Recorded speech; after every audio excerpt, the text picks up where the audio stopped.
How do you do? This is Clive Brooke. Today I want to tell you something about the Special Branch of Scotland Yard. I expect you've heard of it.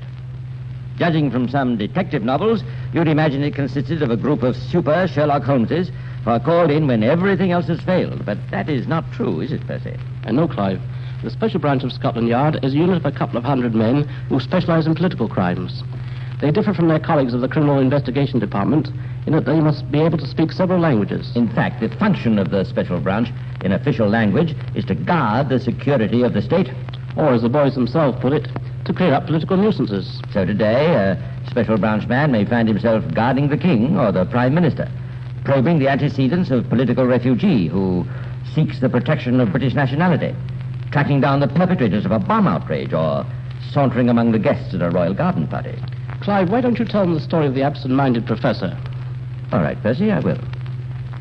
It's a story which shows the far-reaching significance of political crime and how, wherever an international conspiracy may start, sooner or later its tentacles will come within the reach of the long arm of the Special Branch of Scotland Yard.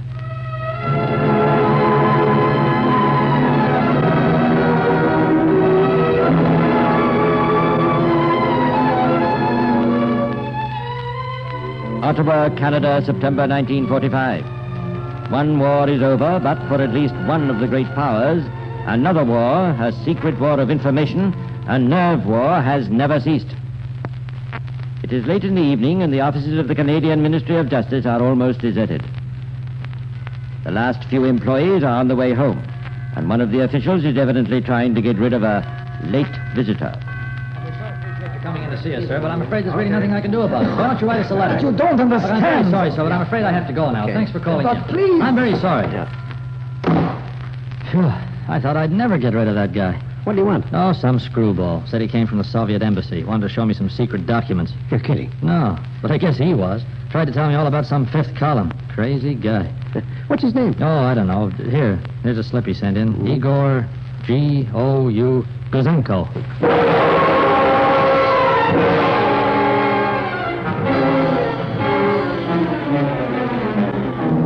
Igor Guzenko, 25-year-old cipher clerk, employed in the code room of the military section of the Soviet embassy in Ottawa.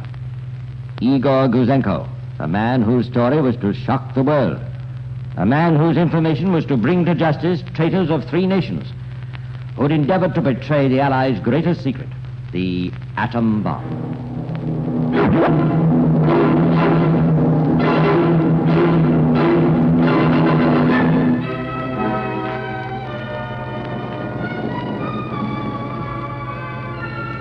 But this September night, Igor Guzenko is finding it very hard to tell his story. Nobody believes him. And yet all the time he knows that at the Soviet embassy his desertion will have been discovered. Already his one-time colleagues will be moving into action against him. What can he do? To whom can he turn?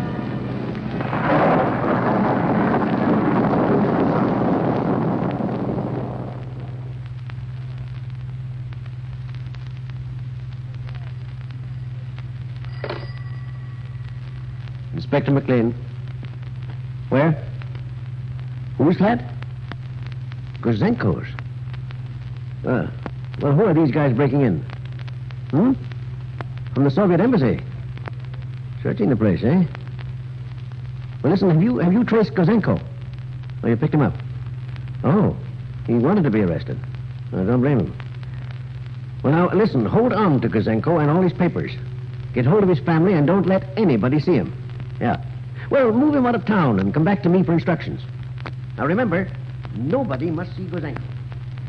In a matter of hours, it was clearly established that not only were Guzenko's documents genuine, but that they included copies of 4 recent and secret telegrams exchanged between the British and Canadian governments on highly confidential matters. And realizing the complete freedom which exists in Canada, and convinced that the Communist Party in democratic countries has changed long ago from a political party into an agency net for the Soviet government. A fifth column in these countries to meet a war. I decided that I could no longer serve my government, but must at last speak the truth. The Canadian police authorities found in Guzenko's documents a fascinating story of how, in secret code, the Soviet military attaché in Ottawa had given information and received instructions from Moscow. Message to Zabotin, Ottawa. Your immediate objectives are 1. The atomic bomb, its composition and technological processes. 2. A sample of uranium-235. 3. The library and secret documents of the National Research Council. 4. Latest developments of electronic fuses for shells, radar, and a super explosive known as RDX. Zabotin to Moscow. Facts are given by Alec. 1. The test of the atomic bomb was conducted in New Mexico. The bomb dropped on Japan was made of uranium-235. 2. Alec handed over to us a sample of uranium-235. 3. Alec has also reported brief data concerning electronic shells. There is in the shell a small radio transmitter with one electronic tube, and it is fed by dry batteries. The body of the shell is the antenna. Moscow to Zabotin. Work out and telegraph arrangements for the meeting and password of Alec with our man in London. Zabotin to Moscow. Alec will work in King's College, Strand. Meetings October 7, 17, 27 on the street in front of the British Museum. The time 11 o'clock in the evening. Identification sign, a newspaper under the left arm. Password, best regards to Makel. But even Moscow realized that their boys in Britain might have rather a busy evening identifying Alec from the number of Londoners with newspapers under their arms in Museum Street at 11 o'clock in the evening. They replied, Arrangements not satisfactory. Correction. Facing British Museum. Intersection Great Russell Street, Museum Street. Time, 8 o'clock, October 7, 17th, 27. Identification signs. Alec will have under his left arm the newspaper Times. The contact man will have in his left hand the magazine Picture Post. Convey instructions to Alec. convey instructions to Alec. Who was Alec? The Canadian police authorities at once placed the facts of this alarming leakage of atomic secrets before Prime Minister Mackenzie King. Realizing the grave implications of the plot, Mr. King hastened to Washington to acquaint President Truman with the situation. 4 days later, the Canadian Prime Minister crossed the Atlantic and repeated the story to British Premier Mr. Clement Attlee. Officials of British military intelligence were called to Downing Street. The investigation was entrusted to Lieutenant Colonel Leonard Burt. Burt, a pre-war yard chief, was seconded to the War Office at the beginning of the war for anti-sabotage work. Incidentally, today he's back at the yard in command of the Special Branch. The colonel's immediate and priority mission was to identify Alec. Well, I don't expect we shall have much trouble finding out who Alec is. Our main problem is going to be to get him, to find out how much he knows, and, even more important, how much he has told. Yes, sir. Now, let's have a look at those cables again. Here we are. Alec will work in King's College, Strand. Give me the phone directory. Here we are, sir. Thank you. Okay. King's College, Temple Bar 5651.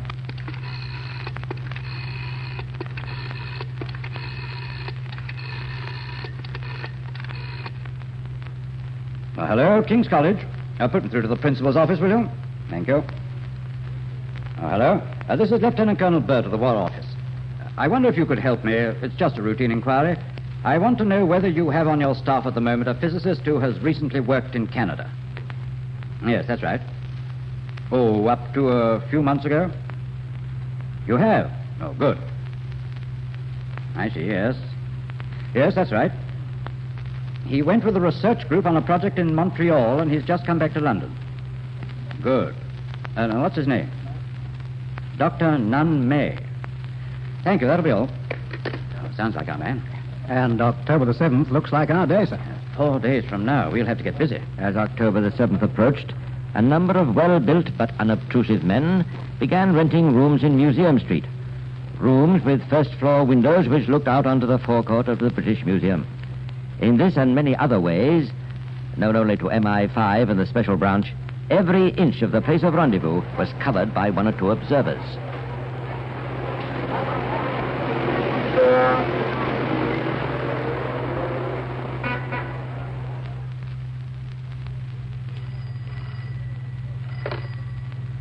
Inspector Burt? Sergeant Wilson here, sir. All right, Wilson. I know you haven't seen him. Not a sign, sir. That's not surprising. I've just had a report from the man who shadowed him from King's College. He left there at 6:30, went straight home, had supper, and according to his last call, he's now sitting in front of the fire, doing guess what? Search me, sir. Playing patience. Playing patience. And if anybody knows how to play patience, it's the men of the Special Branch. On October the 7th, they drew a blank, but they still had 2 more chances. Dr. Nunn-May was shadowed constantly, but always unobtrusively. On October the 17th and again on the 27th, the watchers by the British Museum kept their vigil, but Dr. Nunn-May did not keep his appointment. It's no use, Wilson. He must have been warned. Do you think he's suspicious, sir? Oh, he may know he's being watched, but I don't think so. Not yet, anyway. What do you mean, not yet, sir? I think it's about time Dr. Nunn-May and I had a little talk. I'm going round to King's College. How do you do, Professor? My name is Burt, Inspector Burt of Military Intelligence. How do you do? Military intelligence, did you say? Oh, that's right. I don't want to waste your time, Professor, so I'll come straight to the point. Are you aware that there's been a leakage of confidential information in Canada relating to atomic energy? Really, Inspector? I don't know what to say. Certainly, it's the first I've heard of it. The first you've heard of it. Of course, I must say, Inspector, that I don't read the papers very much. I wasn't suggesting that you'd have read it in the papers. I was wondering whether you'd had some first-hand knowledge. What do you mean, Inspector? Just this. I want you to answer 1 or 2 questions for me. During the period you spent in Canada in connection with the Atomic Energy Commission, were you approached at any time or by any person to give information concerning your work? Certainly not. And I think I should say, Inspector, that if the Department of the War Office you represent is concerned with counter-espionage or anything of that nature, I'm not prepared to answer any of your questions. But you do say that you were not approached and did not give any information whatsoever. That is correct. Inspector Burt sensed that despite his answers and his bold front, the little professor was rather worried. When the Special Branch finds that a suspect is worried, they usually proceed to worry him just a little more. All right, Wilson. There are your instructions starting tomorrow. I want the men in Stafford Street and everybody who's covering Nunn-May to change their technique. So far, their aim has been to be as unobtrusive as possible. From tomorrow, I want Dr. Nunn-May to know that he's being watched.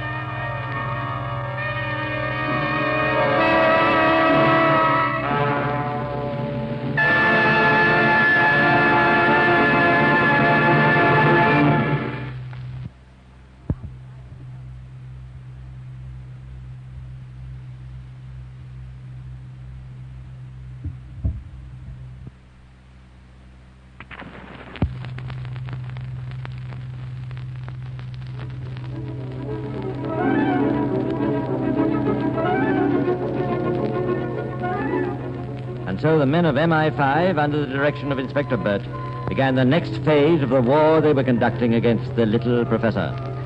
In the next few days, the shadowing was performed in a manner scarcely creditable to the reputation of Scotland Yard. Meantime, a message had been sent to the Royal Canadian Mounted Police, who were instructed to inquire how closely Dr. May's travels had fitted into the pattern outlined for Alec in the cables which had been intercepted between Moscow and Ottawa.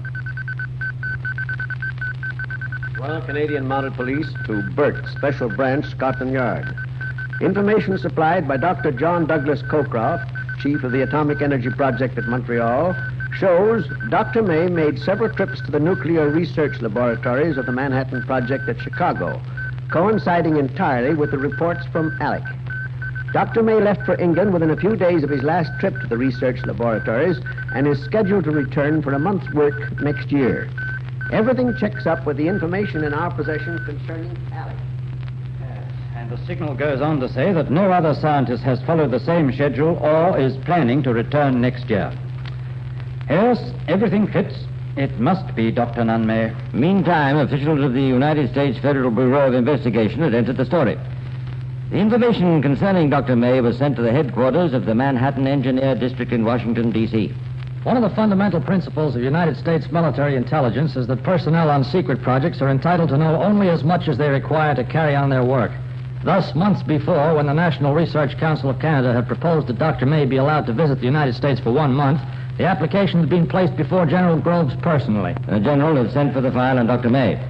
It included the information that Dr. May had already visited the Chicago Atomic Research Laboratories 3 times, and that this third visit occurred between September 25 and October the 30th, 1944. He carried on extensive work in collaboration with other scientists in a highly secret and important new field. His work resulted in a research report in which he collaborated with an American scientist. To Groves, a fourth visit I made to the United States ran counter to security principles, for it would allow him to know too much of what was going on in widely separated projects. Accordingly, the answer had gone back, polite but firm, no. If vital secrets in the field of atomic energy still rest secure, credit must be given to General Groves' decision to bar Dr. May. For as the Canadian Royal Commission of Inquiry had stated, The Soviets failed to obtain details on the structure of the atomic bomb only because there was no one in Canada who could tell them. that all this was in the future. Back in London in September 1945, Lieutenant Colonel Burt had still to complete his case against Dr. Nunn May. After waiting for one more week, during which the professor must have been well aware that he was being shadowed by the Yard, the colonel went back to see the professor again. So you see, Professor, I thought it would be a good idea if I came back to have another little talk with you. Yes. Yes. You see, I wanted to tell you that we know that you had an appointment to meet someone in the vicinity of the British Museum shortly after your return from Canada. Well, Who was that person? And why didn't you keep the appointment? yes, you're quite right. I didn't keep the appointment. And who was the person? When I came back to London, I decided to wash my hands of the whole business. What business? The matter this person was going to see me about. It's no use, Professor. You see, we know too much. I tell you, I have nothing more to say. I think you will have something more to say. And I am quite prepared to wait until you are ready to say it. I absolutely refuse. If you think you can persuade me into making some sort of statement... Inspector Burt didn't think. He knew. He realized that a man like Dr. Nunn May, conscious of the fact he was being followed, nervous and frightened, would in the end have to come clean. Well, Dr. Nunn May didn't tell the whole truth, but at least he started to tell part of the truth, and at the end of this interview, he gave a long statement. About a year ago, whilst in Canada, I was contacted by an individual whose identity I declined to divulge. He called on me at my private apartment in Swale Avenue, Montreal. He apparently knew I was employed by the Montreal laboratory, and he sought information from me concerning atomic research. I gave and had given very careful consideration to correctness of making sure that development of atomic energy was not confined to the USA.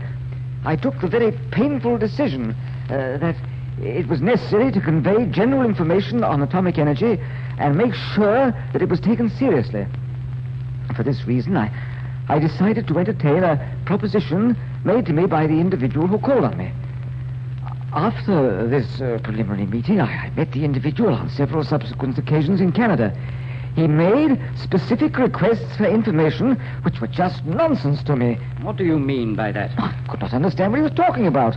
Did he ask you for samples of uranium? Yes, and for information generally on atomic energy. And do you admit to giving him samples?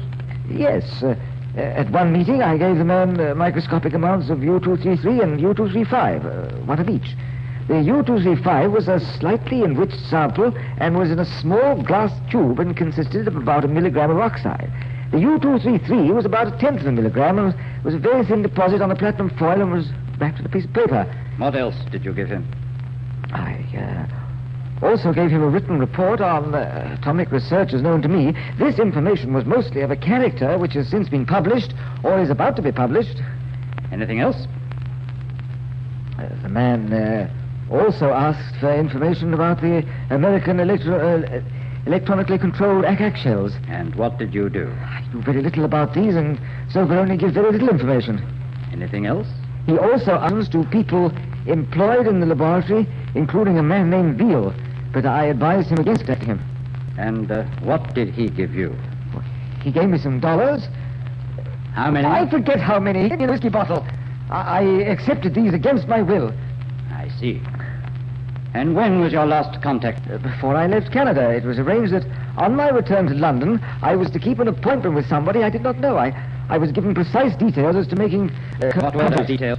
I forget them now. Why didn't you keep the appointment? Because I had decided that this clandestine procedure was no longer appropriate in view of the official release of information and the possibility of satisfactory international control of atomic energy.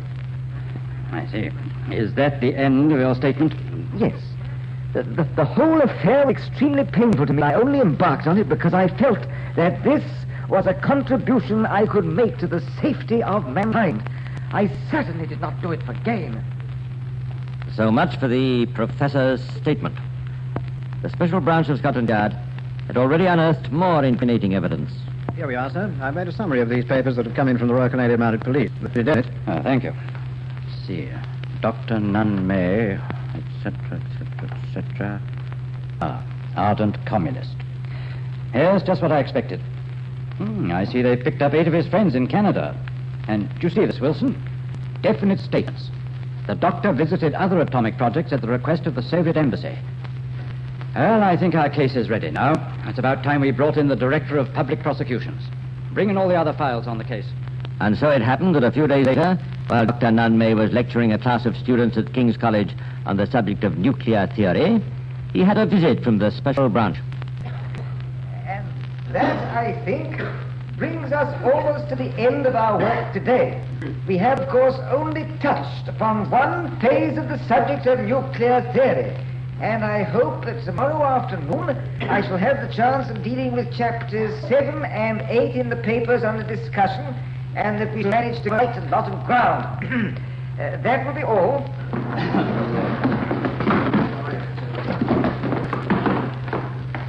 Excuse me, just one moment, please. Yes, what is it? You are Dr. Nunn May. Yes? I have a warrant for your arrest. I must warn you. Yes, I was expecting something like this. Well, if you'll just follow me. And so Dr. Nunn May was not able to continue his lecture the following day, for he had a pressing appointment at Bow Street, where the following morning he was formally charged with having for a purpose prejudicial to the safety and interests of the state communicated to some persons unknown certain information calculated to be directly or indirectly useful to an enemy, contrary to the Official Secrets Act of 1911.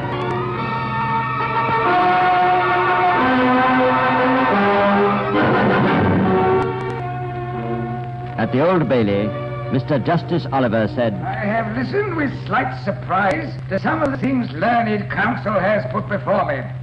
The picture of you as a man of honor who had only done what you believed to be right.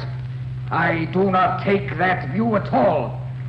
How any man in your position could have had the crass conceit, let alone the wickedness, to arrogate to himself the decision of a matter of this sort, when you yourself had given your written understanding not to do it, and knew it was one of the country's most precious secrets, when you yourself had drawn and were drawing pay for years to keep your bargain with your country. That you could have done this is a dreadful thing. I think that you acted not as an honorable man, but as a dishonorable man. I think that you acted with degradation. Whether money was the object of what you did, in fact, you did get money for what you did. It is a very bad case indeed. The sentence upon you is one of 10 years penal servitude.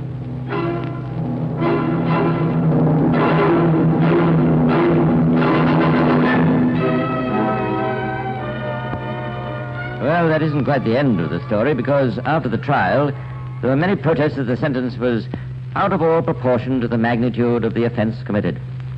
The Association of Scientific Workers issued a statement in which they declared, We do not seek to justify Dr. May's breach of the Official Secrets Act, but we are convinced from our knowledge of Dr. May that his action was determined only by the principle that fundamental scientific data should have been shared with a country that was not only friendly, but a fighting ally. The only work in which Dr. May was engaged, and on which he could have been in a position to give unauthorized information, concerned fundamental scientific data relating to atomic energy. Dr. May had no connection whatever with problems of the construction of the atomic bomb and could not have been able to reveal information on atomic bomb manufacture. What about that, Percy? Oh, and by the way, I was going to ask you, why do you call this the case of the absent-minded professor? Because, Clive, while the professor may have been internationally minded about the secrets of atomic energy, you must remember he also gave away the secrets of electronic shells. You've got something there, Percy. But you know what these absent-minded professors are? Which reminds me of a story. Time's up, Clive. Yes, I'm afraid it is. But I have to leave it until next week. Well, that's all for today. This is Clive Brooke saying goodbye and pleasant dreams.